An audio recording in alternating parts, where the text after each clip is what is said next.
Bueno, hasiko gea. Gio, supongo, jungo dela jendea konektatzen. Kaixo denoi, arratsaldeon. Eta, naren boskada hauta geho. Bai, aurkeztu zure burua. Ni irati naiz, Larrain lagunentzat, así que... Bai, guk zuzenekoa hasiera batean egingo genuen, nik eta nire lagun batek, Irati Ugartek, baina arazo pertsonalengatik azkenean ez dago gure arten. Eta atzoko gauza izan zen, eta esan zeinen gaiatuko diot, nire gertuko ari. Orduan nire aizpari esan nion, esnatu berria zen, eta hor komentatu nion, aprobetxatu nuen, eta baiezkoa eman zian. Baina ez da kasualidadea ez da, nire aizpak ere asko daka kontatzeko. Azkenean biek erabaki genuen nerabezaroan cis heteronormatibitate hortatik bizitzea, eta horrek dakartzan arazokin eta oztopokin ere aurkitu geha. Eta nik sorte aukidet, bere aukinulako armarioa irekitzeko erreztasun hori, eta plazer bat da niretzat berak elkarrizketa hoitea, zebeak bizi izan du nire prozesu guztia, ikerketan nola nagon implikatua eta den hasike. Bale, hasingo beha, elkarrizketakin, pixkat landuz. Konta iguzu, pixkat nola den zure ibilbidea, zergatik ikertu dezun hori, eta... Itxoin, lehenengo aztu zaigu esatea, nahi dituzuen galdera, nire mobilan dakagu, hasiera baten ingo genuen nik nire logelan eta berak berean, baina esan bastante egotz gehatze zen. Orduan, mobila hor dakagu edo zein galdera idatzi, nik hemen dakat portatila irakurriko ditut, edo bestela hor dakat beste engainatu bat apuntatuko ditula eta erantzungo ditugu, bale? Orduan, pixkat azteko, nire izena esan duen bezala enara da, nik doktoretza egin nun psikologian, nahi beti, atentzioa o interesa gukidet esklusio arriskoan dauden kolektiboekin, baina batez ere eta gertutik hartzegilako dialako LGTBIQ+ kolektiboan interesa handia gukidet. Eta, igual, gizartaren galderei eta baita nire galderi erantzuna emateko, hortan ikertzea erabaki nuen. Masterra egiten nahi nintzela, irakasle bat ukin, bullying eta ziberbullyingan inguruan ikertzen duna, aditua dena, eta bere gana gerturatu nintzen esanez, nahi nula ikerketa bat egin, doktoretza egin nahi nula horren ingurun, baina LGTBIQ+ kolektiboan zentratuta, eta baiezkoa eman zian. Karo, nik banekien, suposatzen nuen, osusmaneka, hemen ez ginela esaten dute bezain ondo, baina hori nahi nuen frogatu, argazki bat atera ea zintzen gure egoera Euskal Autonomia Erkidegoan. Eta, bukaeran ikerketa horren emaitza batzuk eman ditut, ikusten hazu hemen txuletakin, ze azkenean egunekoak eta portzentaiak ez ditut guztiz goatzen, hasik hemen dazkat apuntatuak. Bale, suposatzen denerak izuela, zer den LGTBI-fobia hitza, baina, bazpare, esplikatu guzu pixkaten ara. Nahi lehenengo gauza LGTB-fobia ez zait bat ere gustatzen, ze ez da fobia bat, ez da beldur bat. Azkenan LGTB-fobia esaten dugunean da hor sartzeria gorrotoa, erasoak, diskriminazioa, bazterkeria, orduan ez da fobia, baina horregatikan autore batzuk heterosexismo bezala deitze jote. Azkenan LGTB-fobia, badakigu baina kolektibo barruan dauden pertsona, kolektibo bakoitzak estereotipo eta estigma desberdinak sufritze ditula eta barkatu diskriminazio desberdinak, baina eta dagoela lesbofobia, baina zentratzeko esango detola LGTB-fobia. Azkenen zergatik gertatzen da, bizigalako gizarte batean sistema cis heteronormatiboa da hor nagusitzen den, ezta? Orduan ez egiten du sistema honek, cis hetero den guzti hori, azpimai bezala tratatu, diskriminatu. Orduan, orientazio sexual eta identitate sexual bakarra, natural bakarra, gizarte honetan izango da heterosexualitatea eta cisgenero izatea. Beraz, kanpo dauden guzti horiek diskriminatuak izango dira, baztertuak eta Baina, bueno, eske LGTB-fobiak ez dio bakarrikan kalte egiten kolektiboko pertsonei, baizik eta estereotipo femenino eta maskulinotatik urruntzeien pertsona guztiei. Beraz, behin da berriro errepikatuko dut, hau ez dela kolektibo, ez dela gure arazoa bakarrik, baizik eta gizartearen arazoa da. Bueno, gero hemen jakin behar da bai, LGTB-fobian mota desberdinak daudela, ez? Pues hemen asko ezagutzen dugu kolektiboko partaide direnak barneratutako LGTB-fobia, zerenek sufritu dugu, eta bere ondoriak ere sufritu ditugu. Ere existitzen da afektiboa adibidez, hau oso interesgarria da, denek ezagutzen dugu la madre moderna o el padre moderno esaten duenak, bai, mira hori ze ondo dagoen bere mutilakin gehia da, baina bapatean iristen denean bere seme alaba esanez lesbiana hogeia dela, ostra, hor ja arazoak sortzen dira. Eta hori izango litzateke LGTB-fobia afektiboa, ez? LGTB kolektiboarekin kontaktu horrek atzera botatzei, sentimendu negatiboak ematei. Eta, bueno, gero nik nahi nuna aipatu hemen LGTB-fobia konduktuala, zemen sartuko litzateke bullying eta ziberbullyinga, eta LGTB-fobia, o jokabidezko LGTB-fobia honetan sartuko lirateke LGTBIQ+ kolektiboaren eta bere aldarrikapenen aurkako jokaera guztiak. Eta jokaerak esaten detenean, sartzen dira, mezketsuzko begirada batetik, ja jipoi batera arte osatuko litzateke, irainak, burlak, hori guztia ez. Eta osartuko zen, bullying eta ziberbullyinga, gero hitz egingo duguna.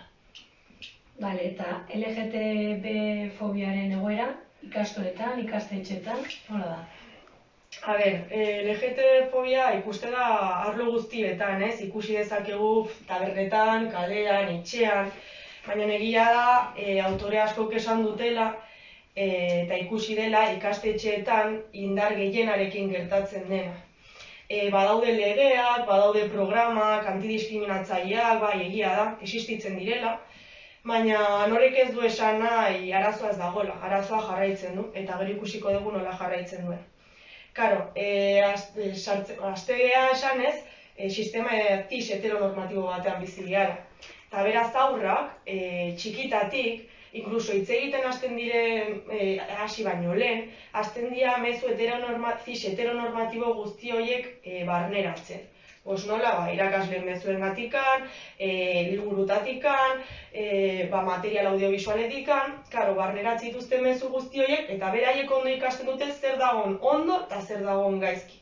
Beraz ez da, inore etorri ber epaitzea, baizik eta aurrek, gu aurrek garenetik egingo dugu vigilantzia sozial bat, eta guk epaituko dugu cis heteronormatibitate horretik ateratzen den guztia. Ezta, orduan guk zingo dugu diskriminatu, erasotu eta bar. Baina ez guk bakarrikan bestiei, baizik eta guk gure burua ere. Hori gertatzen denean, gurekin adibidez sartzen direnean, gu errudun sentituko gara, esango dugu, eske justifikatu ingo dugu, normala da nerekin sartzea, eske niri erakutsi didaten horretik kanpoari naiz jokatzen, orduan normala da. Orduan, ze gertatzen da, aur horiek, nerabe horiek, azkenean bere buruarekiko, irudi negatiboa izaten bukatzutela. Eta honek dazka, ondorio oso larriak. Ikastetxe porrotatik, porrota akademikotik, ikastetxeak utzi, gero itzingo ditugu osasun mentaleko ondorioak arte. Bale, orduan, bullying LGTB-fobikoan edo, gutxo bera ez, baina zertan datzago, zertan... Bullying LGTB-fobikoa azkenean oinarritzen da baloreietaz, ez? Sexismoa, cis heteronormatibitatea, oinarritzen da balore horietan, eta zer gertatzen da, erasotzaile bakar bateko gehiago erasotuko dutela biktimaren, o bere familiaren, o bere lagunen orientazio sexual, identitate sexual, genero adierazpen, ez arautu horien gatikan. Gainera hauek gertatuko dira modu errepikatuan, mina emateko intentzioarekin, eta beti egongo da estatus maila desberdin bat, hau da, erasotzailea eta erasotzaileak edukiko dute estatus maila altuago bat eta biktima baxuagoa. Zer gertatzen da, biktima askotan, gehienetan, bakarrik egongo dela, estatus maila baxuago daukala, orduan hortikan ateatzeko oso zaila izango da beretzat. Eta horrek egiten du, arazoa indikan okerragoa izatea. Hemen esan behar dut, bullying LGTB-fobikoak 3 ezaugarri nagusi ditula. Batetik normalizazioa. Normalizazioa zer da? Azkenen jende asko uste du marika o marikon bezalako irainak, boiera bezalako irainak, gure garapeneko zenbait etapetan normalak diela, ezta? Orduan jendeak ziten du beste alde batera begira, ez dio jartzen eman beharreko arreta. Normalizatuta dago. De hecho, ikerketa askok ikusi dute arrazakeria, zer da esaten, esan altu, Galderak iteko berriro esan. Zer ba? Ze jende gehiago konektatu da. Bale. Bendikan esatit regidorak, jende gehiago konektatu dela, el pinganillo, eta pues hori, nahi baituzue galderak egin, komentariotan jartzeko berak apuntatuko ditula, eta gero jungo naizela erantzuten, bale? Zenola azazkaten hemen galderak, pues, hoxe. Bueno, jarraituko dut, ez dakit ez da non utzi dut, hori da, eskerrik asko. Normalizatuta dagola, eta orduan, ikerketa batzutan ikusi da, adibidez, arrazakeria bezalako irainei atentzio gehiago jartzen zaiola. Bestalde, hemen ikusgarritasun eza. Zer gertatzen da, bullying hau jasaten duten pertsonek, ez dutela kontatzen ikastetxeetan, ez gurasoi, ez ezer, zergatik, ze kontatzean gaina, kontatu beharko dute, azalpenak emango dituzte, zergatik sartze dira berekin, zeba ditziote marika, zeba ditziote boiera.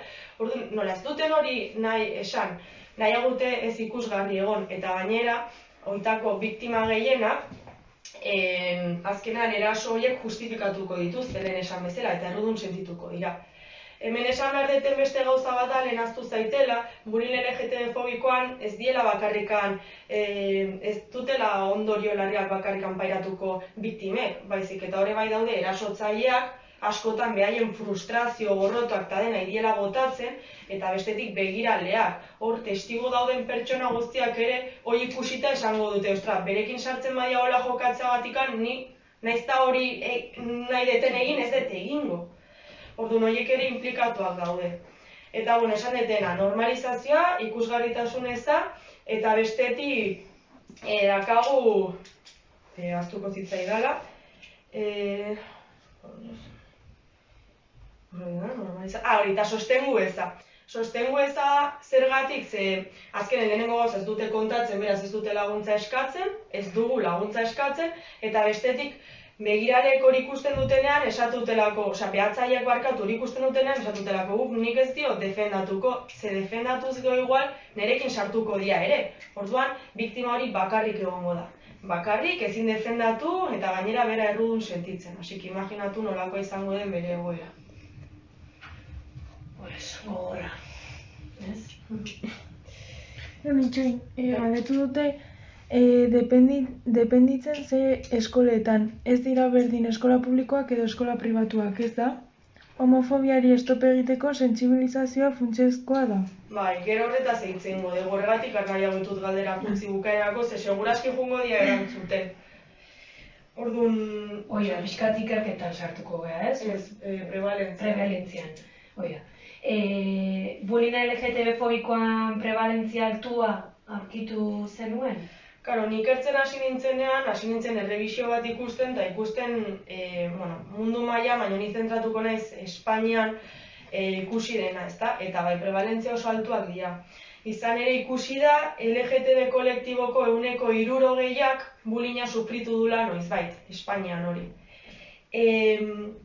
Bai, eraso ohikoenak irainak izango lirateke, 80%ak jasan zituen irainak noizbait, gero, 135ak eraso psikologikoak jasan zituen noizbait, hau da bakartzea, burlak, humilatzea, eta 125ak eraso fisikoak jasan zituen noizbait.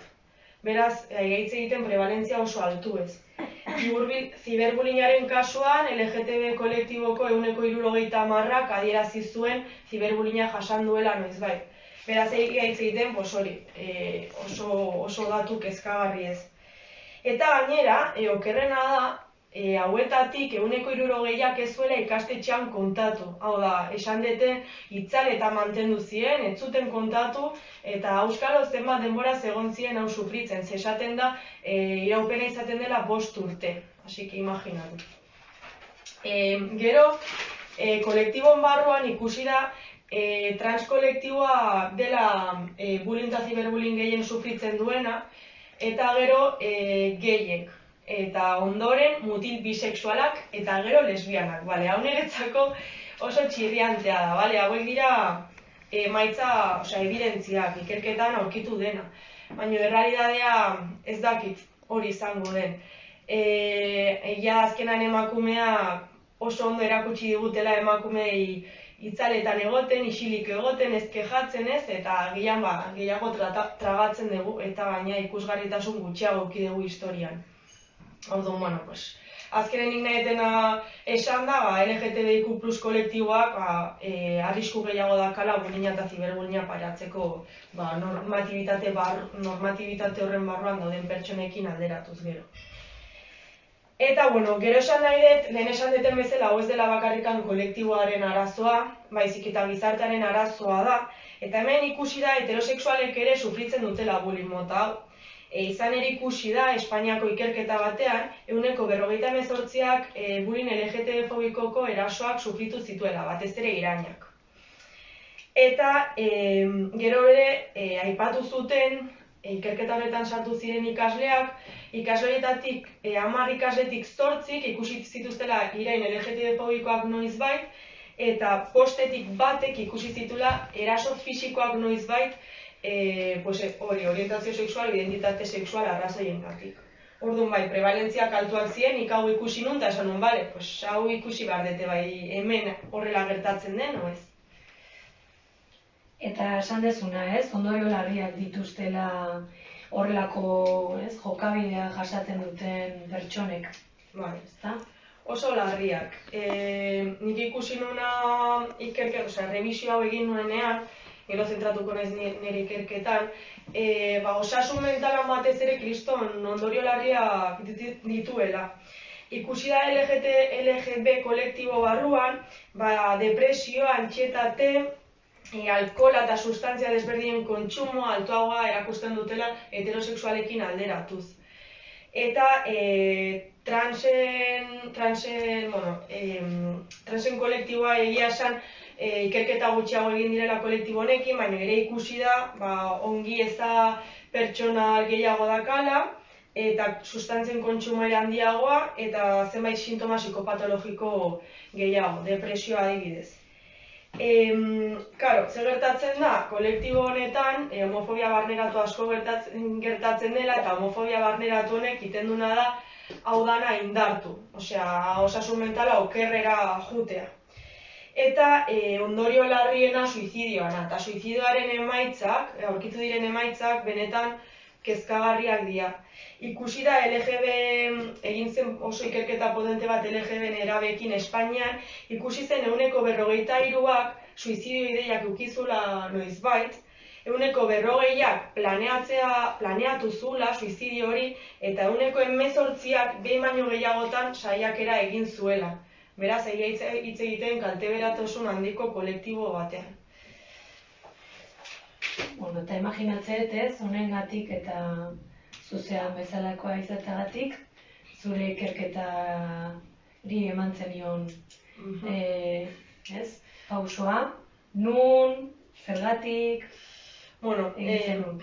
Bai, lehen esan duten bezala, nire galdera pertsonalei erantzuna emateko, zergatiak bilatu, ikusi, argazki bat egin, eta ikusi nire ideia o helburua zen, honetan lan egitea, lehenengo argazki bat behar dezu ikusteko benetan badagoela, eta justifikatu behar dezula, honetan lan egin behar dela.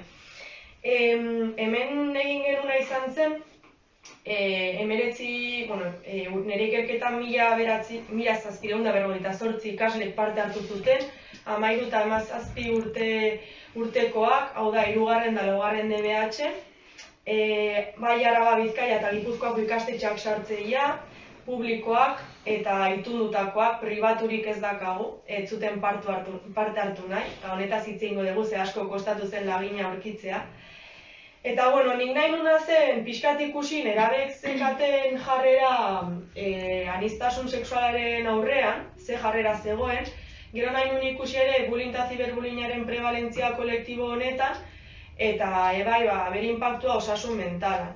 Egia da, ikerketa asko esatu dutela, osasun mentala okerragoa dakala LGTBIQ kolektiboak, baina hori kaltegarria iruditzen zitzaidan esatea. Ze jendeak usteko zuen, orientazio sexual zarautu bat eukitzagatikan, osasun mental txarragoa eukiko zenula. Eski ez da hori da, sufritzen dugun diskriminazioaren gatikan, orduan nik hori nahi nun frogatu. Azkenean zela, aurkitzitugun arazo eta oztopo guzti horien gatikan. Eta, horrela egin genuen, kontaktuan jarri ginen eskolekin, eta eskoletara hurbildu ginen 2 orduko galdetegi batzuk pasatzera. Eta ze emaitza lortu zenituzten? Lehenengo... Aurkitu zenituzten, lehenengo...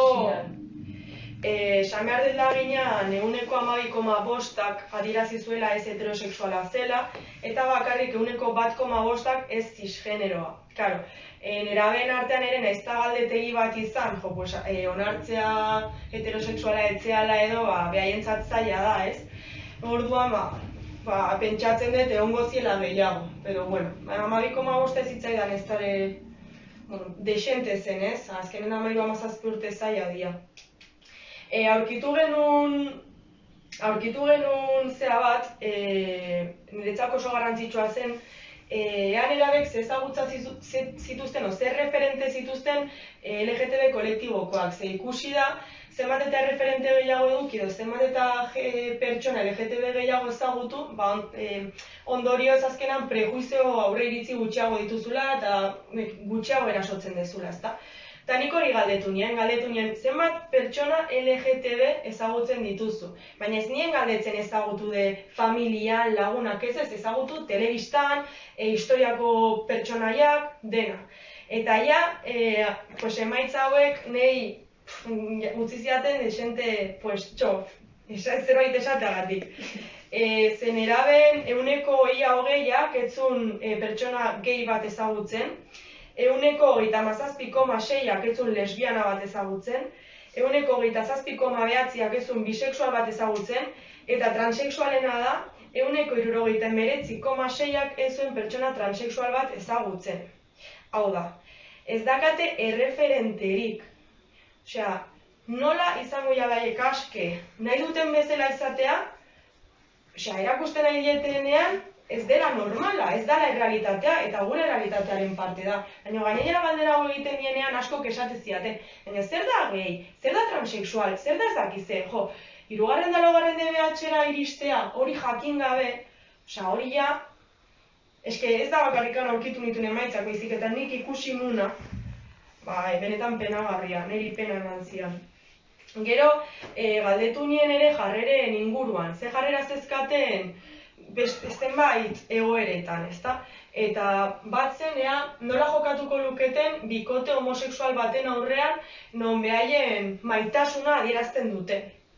Eta gehiengoak esaten zuen ondo, baina hemen kontuan uki berdegu askok erantzuten dutela gizartean ondo ikusita dagoen hori.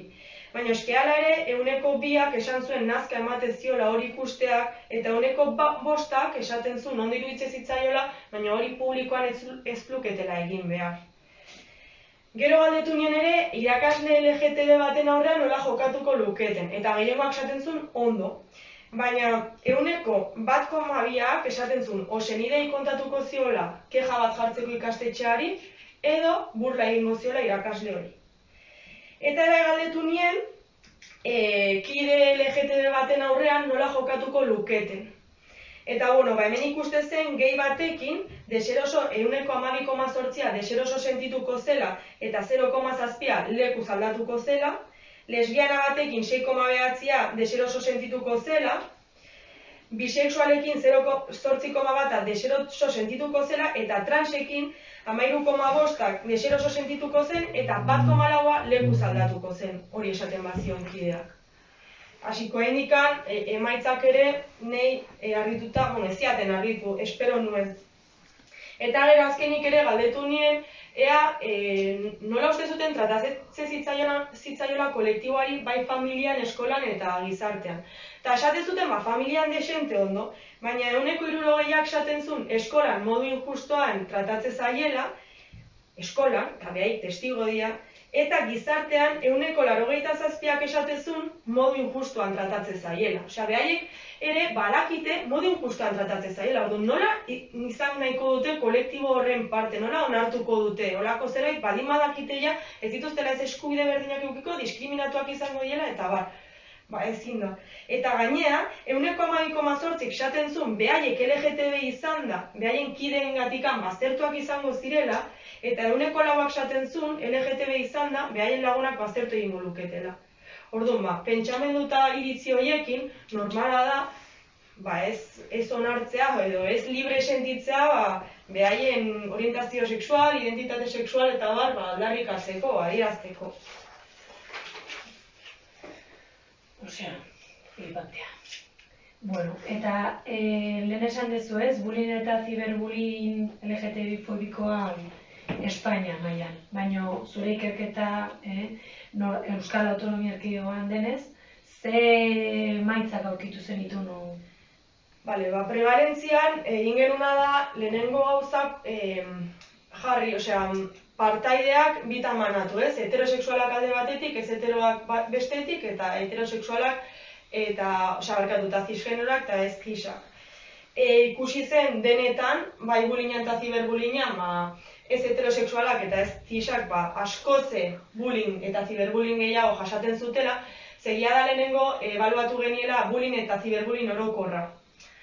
Eta ikusi zen ez heteroen artean, 68%ak bullyingaren erasoren bat jasan duela, eta 54%ak ziberbullyinga jasan duela. Eta ez cisen laginari dagokionez, 74,4%ak bullyinga jasan du noizbait, eta 58,8%ak ziberbullyinga. Beraz ari gehitze egiten, ia, 50%ak edo 50%ak baino gehiago, bullying da ziberbullyingako erasoak jasan dituela noizbait bere bizitzan zehar. Gero, erabili genuen beste galdetegi bat bullying LGTB-fobiko zehatza neurtzeko. Eta hor ere ikusi zen, naiz heterosexualek eta cisek ere jasan, ez heterosexualek eta ez cisek gehiago jasaten zutela. Baina hala ere, orokorki ikusita eman bizkizuet emaitza batzuk. Hau banatu genuen bitan, prevalentzia globala eta larria. Globala izango da, sufritu, egin, edo ikusi badezu, behin baino gehiagotan, eta larria izango litzateke askotan edo ia beti. Orduan, globalan ikusi zen, 74%ak, noizbaite ikusi zula bullying LGTB-fobikoa hori gertatzen, 70%ak sufritu dula noizbait, eta 6,6%a erasotzaile izan dela. Karo, errixago da onartzea biktima behatzaile izan zehala erasotzaile baino. Eta gero larria, hau da, askotan eta ia beti, sufritu dute 13%ak, 50%ak ikusi du, eta 1% erasotzaile izan da. Eta hau, lagin guztia hartuta, hau da, heterosexualak, ez heterosexualak, denak. Orduan, esan deten bezala, arazo hau guztion arazoa da. Jarreren artean ikusi zen, ohikoena gaizkitze egitea zela, gaizkitze egiteak ere min ematen du, nahiz eta zure aurpegira ez egin, enteratzen zara min ematen du. Burlak ere, irainak, mehatxoak ere ikusi genitun, kolpeak eman, jipoiak eta baztertzea. Adibidez, 72,5%, noizbait ikusi ditu irain LGTB-fobikoak.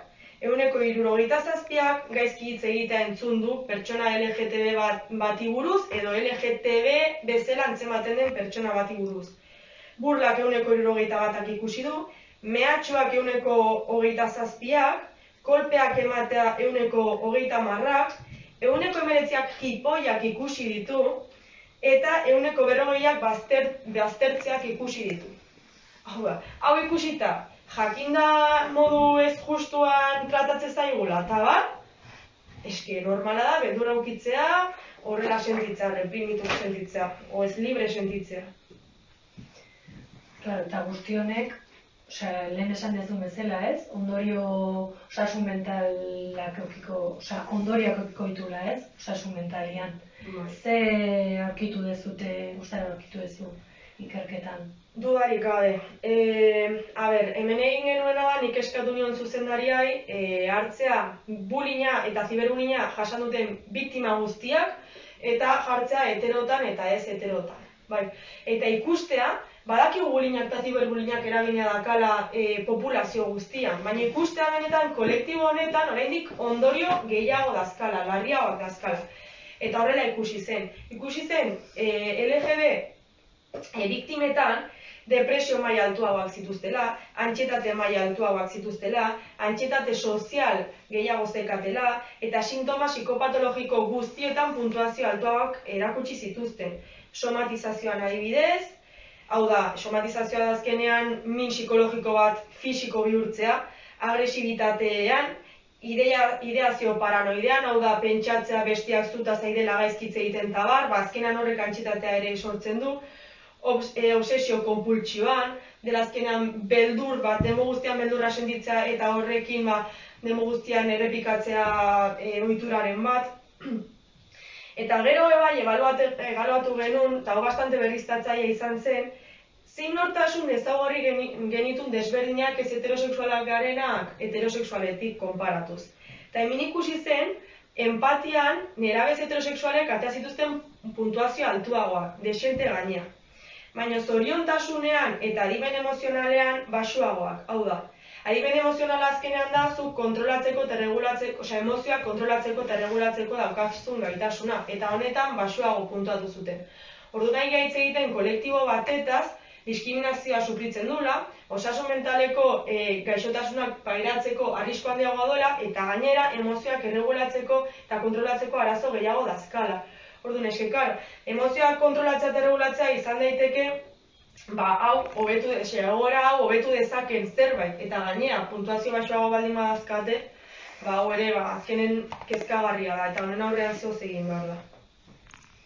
Eta zein da, zeintzu dira zure ondorioako, ze ondorio atatzen ditu? Bueno, ni emaitza hauekin aurkitu nintzenean, txusmanekan aurkituko nula, baina ez naiz oraindikan konstiente zelan potente nekan ere eskutan, oraindikan prozesatzen ari naiz, ekainan ja urte bat egingo du, eta oraindikan hor pentsatzen ez ere egin honekin. Alde batetik nahi esan, baietz, badaudela aldaketak legeetan, badaudela programak, badaudela ez dakize, baina betikoan gaude ez, lege bat jartzen dugu, partxe bat jartzen dugu, eta ja beste alde batera begiratzen dugu, ez. Eske, ikusten da arazo bat dagoela, eta lege baten bitartez, arazo hori ez zaude sustraietik kentzen. Arazo hori hor jarraituko du. Eske, arazo hori kentzeko, hasi bergia galdetzen zergatik, eta ezi behar da gizartea. Eta hasi hortik. Karo, jende askok esaten du, hemen hobeto gaudela, ez askotan entzun dut. Euskal Autonomia Erkidegoan ez da diskriminaziorik eta jende hemen oso aurrerakoiak gea. Eta, karo, nik nintzen hitzaldi batean dela 2 urte, eta bertan esan zuten Euskal Autonomia Erkidegoa zegoela estatu mailan, mina emateit, pero esan zuten, 3. gorroto delitotan, LGTBI kolektiboari zuzendutako gorroto delitotan, 3. Hau da, ez gaude hobeto.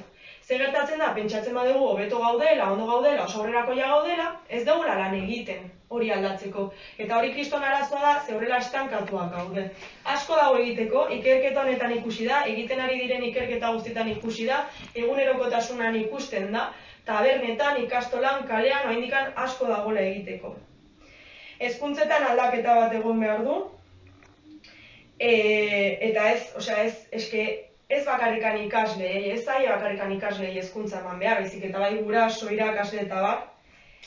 Gainera, hemen ikerketa hasi nunean, ikastoletara eta ikastetxetara deitzen hasi nintzen. Asko kateak itxi zizkidaten. Bullyinga eta ziberbullying zutenean, gaizki. Bai. Esango dizuet, ni kontaktuan jarri nintzen ia 85 ikastetxekin, eta 19 parte hartu dute. Eta oso desesperantea izan zen, ikazkenean lagina representatiboa izateko behar nituen 1740. Karo, behar nituen ikastola pila bat, batez ere Bizkaikoak. Ez populazio gehiena Bizkaian dago. Orduan, deika, eta ez, eta hasieran esaten bai, bidali, bidaltzenen galdetegia, no, de eso no hay en nuestro colegio, pum, horrela. No, si aquí tenemos mucha representación LGTBIQ. Bai, askotan hori, saltzen dira, baina gero ez zizkiaten eman, ez da 2 ordu galdetegi batzuk pasatzeko, 2 ordu eskatzen izkien, Besterik ez, eta de hecho gero bukatu nunean ikerketa, ni konpromezu bat hartu nun behaiekin, eta bidali nien emaitza guztien txosten bat, adena, etzekaten gasturik etzen ezer, gainera gero ikasle galderak baldin bazituzten gaiaren inguruan erantzuten nien, osea, baina ez, ikastola asko kateak itxi zituzten. Gero zer gertatzen da ere, bizigala gizarte bata politikoki zuzena dena nagusi dela, ez? Eta bai, denei entzutei egu, ni superaberako janaz, ni ez dakize, baina eske hori ez da, hola. Osea, gauza bada, nola jokatze dugun, baina emozioak, sentimenduak, guk gure buruarekiko dazkagun sentimendu horiek, emozio negatibo horiek, inkluso, osea, nik askotan esaten dut. Naiztanik neska eduki, naiztanik aske bizitu nire orientazio sexuala eta bar, nik oraindik badazkat mespretxuzko begiradak, mespretxuzko pentsamenduak, zerbait ez arautua ikuste detenean, ja nire, igual ez dut esaten, igual nire jokabidetan ez da ikusten, baina pentsatu eta zuzendu behar dut, pero hori ze bada esan detenagatikan, eske hitz egiten hasi binolen, ja esati gute, hau horrela da, hau da ondo dagona, beste guztia gaizki, erasotu beharra dago, diskriminatu beharra dago, eta bar. Eta gero, nik hemen ikusteten asko da, guraso asko garrantzi gehiago mati jotela, bere seme alaba, den orientazio sexuala, nire semea gehia izango den, hetero izango den, transexual izango den, o alaba. Eta ez dute pentsatzenea, nire seme alaba, delakoa, homofoba izango den. Zeba emate zaio garrantzi gehiago, bere orientazio sexual, identitate sexual, genero adierazpenari, homofoboa erasotzaile izateari baino. Eske arazoa homofobia da, LGTB-fobia da, akatzen duna. Beste guztia aski izatea da, maitasuna da, gauza positiboak dira, orduan, nahi horrek pila bat aserretzen dit, eta da gai bat aserretzen dela eta barrutik ateatzen zait. Orduan, horiek izango ziren, nire hola ondorio nagusienak. Bai, eta nik uste, galdera desente daudela, ez? Bai, bukatu guret. Bai, unos kuantas ikusi ditut hor galderak, baina, bueno, iratxe ditu galderak. Txoen, bukatuko dut. Bukatu, bai. Eta honen aurrian, zer uste duzu behar dela? Mendakatzuleta. Alde batetik hezkuntza aldatu behar da. Eta hori nik beti esaten dut hezkuntzan, oso beharrezkoak dira, ikusi dugun bezala erreferenteak eukitzea. Emakumeen kasuan bilgune, mugimendu feministak eskatzen du, ez? Non daude emakumeak hemen historian egon dira?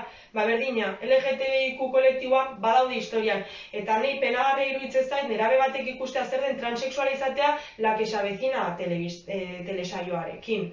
Osea, hori da hezkuntza sexuala, dakagun hezkuntza sexuala, hori ez da hezkuntza sexuala. Hizkuntzatik hasita, inklusiboa izan ez, erakutsi irakaslei nola bidali mezuak, ze azkenan eskubide bada aske sentitzea, ikaslek aske sentitzea, gurasoei hezkuntza emanez, ez bakarrik ardura emanez ikasleei, gurasoei ere, nola ezi behar dituzten baien seme alabak, nola hitz egin berrieten, nola inberrieten behaiek aske sentitzea, bestiei ere aske sentiarazteko. Eta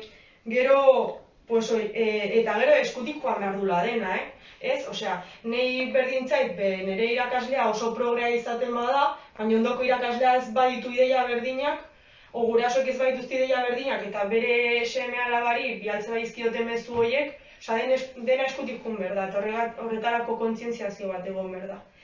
Gero, beste gauza bada niretzako eskolak doktrinatu inber dutela.